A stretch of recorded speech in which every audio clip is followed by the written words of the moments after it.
వాడిన శారీతో ఒక beautiful and simple కుర్తీని అయితే స్టిచ్ చేయాలనుకుంటున్నాను. ఈ అవుట్ఫిట్ ఎలా టర్న్ అవుట్ అవుతుందో చూసేద్దాము. నేనైతే కటింగ్ అండ్ స్టిచ్చింగ్ అయితే స్టార్ట్ చేసేసాను. శారీ మొత్తం ప్లెయిన్ గా ఉంది కాబట్టి నేను ఇలా ప్రింట్స్ కట్ పెట్టి స్టిచ్ చేయాలనుకున్నాను. అండ్ ఈ కుర్తాకి హ్యాండ్స్ నార్మల్ గా కాకుండా కొన్ని ఫ్రిల్స్ అయితే యాడ్ చేశాను. హ్యాండ్స్ కి ఫ్రిల్స్ యాడ్ చేయడం వల్లనే లుక్ అనేది బాగా ఎలివేట్ అన్నట్టు అనిపించింది నాకైతే.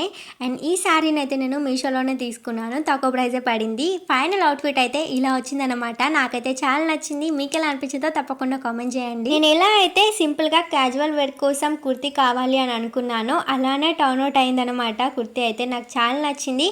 హ్యాండ్స్ దగ్గర ఇలా ఫ్రిల్స్ యాడ్ చేయడం వల్ల లుక్ అనేది క్యూట్ గా అనిపిస్తుంది. అండ్ నెక్ దగ్గర కూడా డోరీస్ ని యాడ్ చేసి నాట్ లాగా వేసుకున్నాం కాబట్టి క్యూట్ లుక్ అనేది ఉంటుంది అనమాట. అండ్ దీనికి బాటమ్ వేర్ అయితే నేను బ్లాక్ తో పేర్ చేశాను.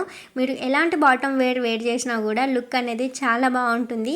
శారీ అనేది ప్లెయిన్ గా ఉంది కాబట్టి ఎలాంటి బాటమ్ వేసినా కూడా లుక్ అనేది చాలా బాగుంటుంది. అండ్ ఈ శారీ లింక్ మీకు కూడా కావాలి అనుకుంటే లింక్ అని కామెంట్ చేసేయండి. ఆర్ ఎల్స్ ఈ రీల్ నాతో డైరెక్ట్గా షేర్ చేస్తే లింక్స్ అనేవి మీకు ఇన్బాక్స్కి వచ్చేస్తాయి.